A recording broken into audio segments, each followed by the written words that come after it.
Hi everybody, Josiah here, also known as Chilling in Silence, and we've got a lot to cover today because I've been really slack this last week and I'm terribly sorry about that, but let's get stuck straight into it. So I wanted to quickly look at the transaction volume, and this is the last 3 months worth.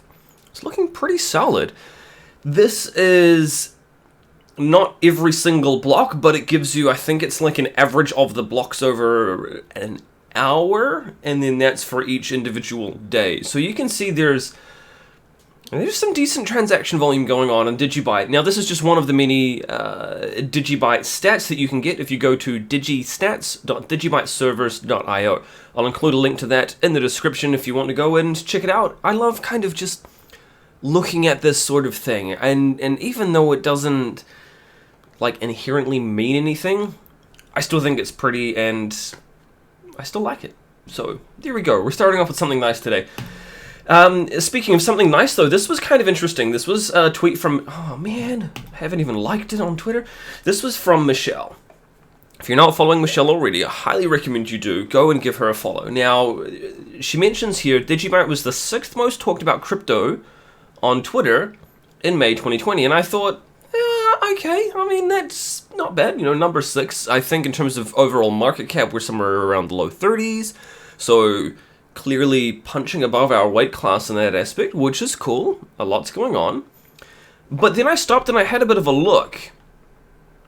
And I realized that there's actually not that much difference here between DigiByte and others that are in, say, for example, the top 10 market cap. If we're looking at the likes of TRX, and we're even in front of USD Tether. I mean, that's because Tether's kind of boring, but then we're being talked about more than Litecoin. We're being talked about more than Binance and Bitcoin Cash and EOS, you know, so I think that's actually kind of exciting. It's great to see, and I like it. So thank you, Michelle, for sharing that. It's pretty cool. So well done to everybody on Twitter for talking a lot about DigiByte. We've got a DigiByte point of sale application is a work in progress here from Jackie, which is quite cool. So I'll actually just bring up the screenshots here. We've got a bit of a kind of a preview of what it's going to look like. Log in with DigiID, which I absolutely love. I love the idea that you can log in with DigiByte. It's super simple. You punch in how much you want to transfer, and it's going to give them a QR code to pay you with, and you can keep track of it with the orders and things. So again, this is really cool. Big shout out to, oh man, I've been slack with the liking things on Twitter. My bad. Big thank you to Jackie for this. This is great to see. Can't wait to find out more about it. We've been seeing a little bit of information coming through on the Telegram channel, so if you're not already, feel free to jump in Telegram. Stay tuned. We've got a new video here from the DigiByte awareness team. Now this was sponsored by Change Angel, and it was created by Alex. So thank you to them for going ahead and doing this. It's really cool to see. It's a fantastic video. This talks about DigiAssets. Now this uses a previously written script that I'd written in the past myself. Worked alongside Alex for this. And go ahead and send Alex a little bit of DigiByte just to say thanks, like I did. It's a great video. I'm not going to play through it now, but I'll include a link to it in the description below. Go and check it out. Really great at summarizing what DigiAssets are, and I love the animation style, so big thank you to Alex. Thank you to Change Angel as well for sponsoring that video for the DigiByte awareness team. Now, something to show you a little bit about what kind of goes on behind the scenes here. We've got the digibyte.io website. And we've been contacted by Exodus, and they've basically said they've got specifically this DigiByte wallet link, rather than us just sending people directly to the Exodus website. And it's a really cool page as well, and it's completely custom themed with DigiByte everything. And it looks beautiful. It's absolutely gorgeous, and you can scroll up and scroll down. Now, Exodus have also recently done a What is DigiByte video, which is fantastic to see too. And this What is DigiByte video summarizes a whole lot of information about DigiByte, why it's cool, why you should care, and it's also worth checking out too.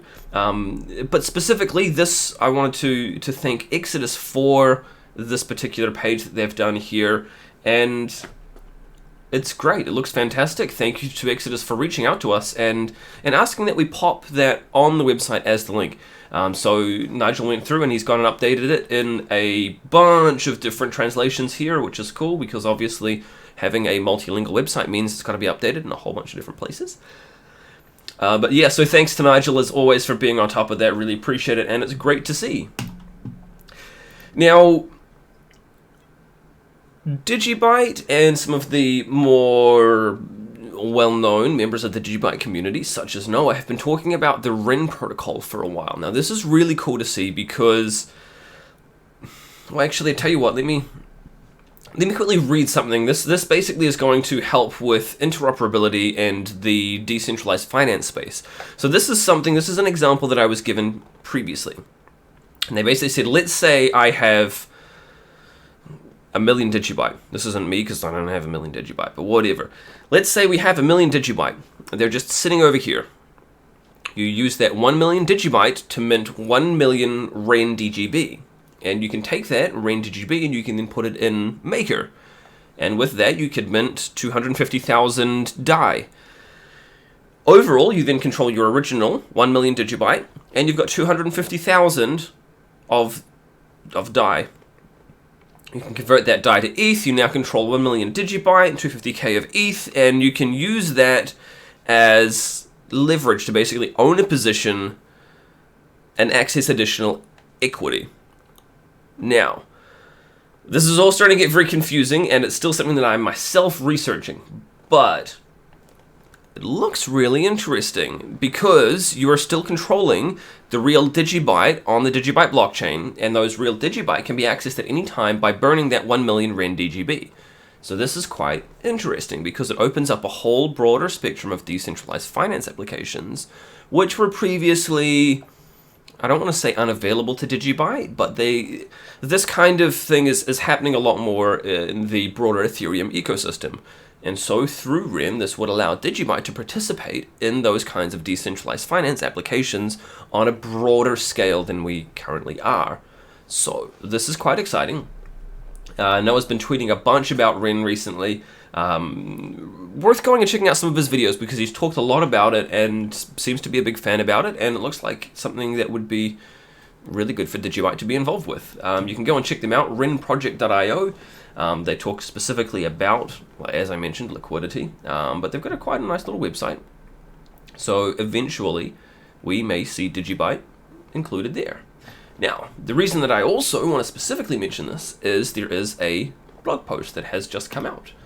And Coinbase are looking and exploring additional support for assets such as both DigiByte and Ren Project. So this is quite cool. I think, do they actually label it down the bottom? Yeah, they say down here. Yep, Ren Project. So digital assets under review.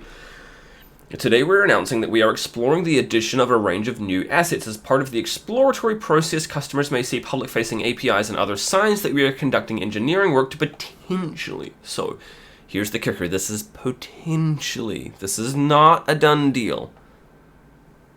Exciting for our American friends and other people who can use Coinbase, though, don't get me wrong.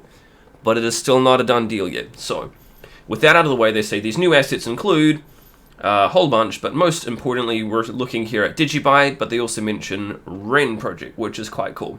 So that's exciting. Would love to be able to see DigiByte supported on Coinbase. Another way for people to buy, sell, and get their hands on DigiByte, you know? I think that's really awesome. Now, they specifically mentioned actually down here, they said, as part of the exploratory process, customers may see public-facing APIs and other signs that we are conducting engineering work to potentially support these assets. Now, this is something that people have noticed here. So Chief Hindsight and Analyst says, can someone please make sense of this? They were basically searching for threefold token DigiByte when we have a Coinbase ad, which was kind of interesting. And again, down here too, RX Rated has said this link sends me to Coinbase. And we've got ads for buying DigiByte on Coinbase. So presumably this is the kind of thing that they're talking about here. Exciting to see. Will it happen? I don't know, but we've got it now on the daily DigiByte update, so it's locked in for all posterity for eternity. So does that mean it has to happen? I don't know. Whatever. Anyway, that's going to be all from me for today. We've covered a whole bunch. All of the links will be in the description below. I hope you've enjoyed this. Consider leaving a like, subscribe, hit the share button. Let your friends know about this. Maybe they'll find it interesting. I really hope they do. You can reach me in the comment section below. I like to try and respond everywhere that I can. Otherwise, on Twitter, I'm at DGB_chilling. I'll talk to you in the next video, and we'll see you shortly. Cheers.